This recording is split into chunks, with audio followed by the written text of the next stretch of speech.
Karena istri saya kasih saya limit pengeluaran. Wah ini luar biasa. Yang tadinya saya mau temanin dia jalan, enggak jadi. Wah ini nggak cocok jalan sama saya ini. Nggak ketemu ini.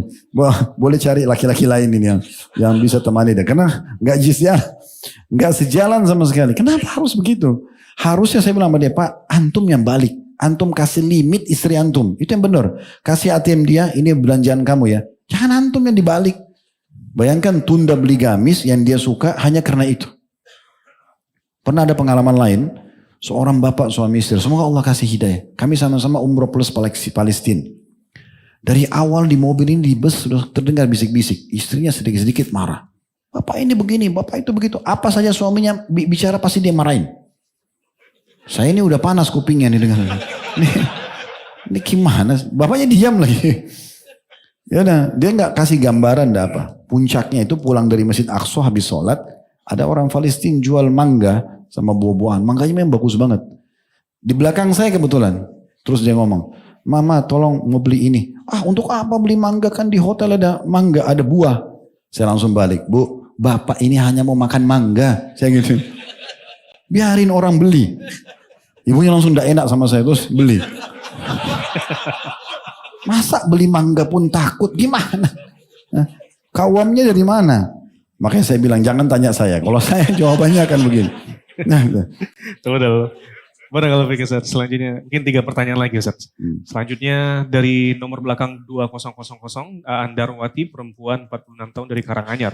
Pertanyaannya adalah, Ustaz, ketika istri diminta bantu cari nafkah oleh suami lalu menolak, apakah istri berdosa? Dan kondisinya di sini suami mampu tapi untuk biaya anak-anaknya sekolah dan istri pertamanya yang sudah meninggal. Anak-anak dari istri pertamanya sudah meninggal. Lalu saya menafkahi diri sendiri dan anak kami yang terakhir sendiri. Jika saya tidak ikhlas, apakah saya berdosa, Ustaz? Enggak. Istri punya hak untuk menolak. Karena istri tidak punya kewajiban mencari nafkah. Suami seperti ini enggak benar. Semoga Allah kasih hidayah ya. Ini juga tidak ada kawamnya. Untuk apa istrinya disuruh kerja? Udah istri layani rumah. Ya, urus rumah, urus anak, penuhi kebutuhan dia, masak makanan, pakaian, biologisnya. Udah untuk apa dikasih kerja? Dan orang yang mengizinkan istrinya kerja sementara tidak ada urgensinya, ya, tidak ada sesuatu yang darurat. Ini dia memasukkan istrinya pada bab fitnah untuk apa? Ketemu sama teman kantor lawan jenisnya, duduk satu ruangan, akhirnya meeting, safar dan segala macam. Terus tidak ada fitnah. Itu nggak mungkin, gitu kan? Biar nenek-nenek kalau kerja bisa saja jadi fitnah bagi laki-laki. Karena setan hiasi. Dilupakan nenek-neneknya gitu. Ya. Dibuat oleh setan lupa. Sehingga dia goda gitu ya. Nah itu hati-hati. Berapa banyak orang yang istrinya cantik. Akhirnya tergoda dengan perempuan yang jelek di luar sana. Setan buat begitu. Gitu kan, dihiasi. Jadi untuk apa jurumuskan istri antum pada fitnah? Gak usah. Selama cukup untuk makan sudah. Bahagia kan, misalnya kemampuan kita hanya beli 1 bungkus nasi uduk, makan berdua suap-suapan, kan bagus. Untuk apa suruh istri kerja? Benar gak? Dukungannya kurang banget. Masih perlu kursus banyak sama saya ini. Ya. Baik, kalau pikir selanjutnya dari Dewi Purwanti dengan nomor belakang 6323, perempuan dari Tangerang 35 tahun. Bismillah, izin bertanya Ustaz, Anda memiliki anak umur 10 tahun, kalau dibangunin sholat subuh susah banget ngomongnya dan kasar banget. Qadarullah ayahnya nggak perhatian sama anak istri dan susah sholatnya. Jadi anak yang berusaha mengingatkan anak-anak padahal anak-anak sudah alhamdulillah sekolah di tempat ngaji sunnah. Jadi ini kurangnya komunikasi antara orang tua sama anak. Oleh karena itu teman-teman sekalian usahakan ada waktu untuk bisa komunikasi dengan mereka. Dan komunikasinya selalu hal-hal yang mahal lah, berharga. Nasihat, itu ya, berikan masukan. Dan kalau ditanya, jangan sudah makan belum nak, sudah sholat belum. Kalau berikan nasihat selalu mengatakan Allah yang perintahkan, Allah yang larang. Itu yang pertama. Yang kedua jangan berhenti untuk mendoakan. Selalu ulang-ulangi Rabbana hablana min azwajina wa dhurriyyatina qurrata ayun. Ya Allah jadikan pasangan kami, keturunan kami, penyejuk mata kami. Itu harus selalu kita ulang-ulangi. Rabbi habli minas salihin, doanya Nabi Ibrahim. Ya Allah karuniakan keturunan yang saleh. Terus doakan ya. Jadi insya Allah bisa. Dan coba setiap ada masalah teman-teman cari tahu tentang sumber permasalahannya. Contoh misalnya, anak ini memang belum sholat. Maka ibu yang bertanya kami sarankan, tidak usah dikagetkan dengan sholat subuhnya. Ya, karena sholat subuh itu paling berat. Orang lagi tidur, Orang-orang munafik itu paling berat sholat subuh dan sholat asar di waktu tidur. Ya. Sholat isya juga dalam beberapa riwayat. Jadi yang paling baik ibu mulai dulu di sholat yang mudah. Misalnya duhur dia lebih fresh atau asar. Nah saat itulah kita ajak dia untuk sholat. Pelan-pelan tadi saya bilang ya kan.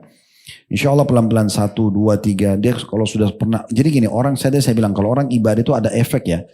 Antum sholat sekali aja. Anggap tadi maghrib pertama kali antum sholat misalnya. Tetap ada efeknya. Ada efek terasa. Efek ini penting ya. Yang penting dia sudah kerjakan aja. Kalau sudah kerjakan ada efeknya. Nah itu efek itu nanti kita usahakan kita jaga. Dengan cara terus kita doakan, terus kita nasihatin, terus kita ajak gitu ya. Jangan mulai tidak pernah sholat anak ini tiba-tiba subuh yang dibangunkan gitu ya. Terus Ustaz saya biarkan dia bangun sampai telat. Bukan dibiarkan. Tetap dibangunkan. Nak bangun sholat ya. Udah ibu saya masih ngantuk. Biarin aja dulu.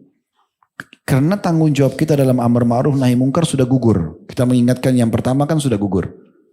Dia berdosa ya itu resiko. Tapi nanti dia masih bisa taubat dari dosanya. Di saat iman sudah masuk dalam hatinya. Jadi nanti pelan-pelan kita ingatkan lagi. Kalau dia misalnya bangunnya sudah terbit matahari. Lalu dia mau sekolah. Nah jangan lupa sholat ya. Tetap ibu dengan santun membahasakan. Kalau dia sholat alhamdulillah. Itu sudah bagus ya. Begitulah tahapannya, step by step, insya Allah bisa. Ya. Baik, pertanyaan terakhir Ustadz dari hamba Allah perempuan 30 tahun ibu rumah tangga. Ustadz saya seorang istri, suami saya memiliki cara mendidik yang kasar kepada anak laki-lakinya. Seperti memukul menggunakan ikat pinggang dan yang lain-lain. Berteriak yang kencang dan jika anak melakukan kesalahan diberi sanksi seperti yang kasar-kasar juga. Katanya agar supaya anak laki-laki bisa tumbuh menjadi anak yang kuat kelak ketika sudah besar. Apa cara ini dibenarkan dalam Islam Ustadz? Dan apakah anak laki-laki memang harus diajarkan dengan cara yang kasar? Bedakan tegas sama keras. Beda ya. Tegas boleh, keras gak boleh. Kalau tegas boleh. Nabi SAW tegas pada istri-istri beliau. Ya. Waktu Aisyah ada tirai, kemudian beliau lihat itu ada gambarnya, makhluknya. Lalu Nabi SAW berubah raut wajahnya dan mengingatkan kalau orang yang paling berat sisanya hari kiamat adalah orang yang menyerupai makhluknya Allah atau ciptaan Allah. Misal, ini tegas boleh, tapi keras tidak. Jadi nggak ada manfaatnya teman-teman. Pakai sabuk pinggang, caci maki, atau sampai menonjok kepala, segala macam nggak ada manfaatnya.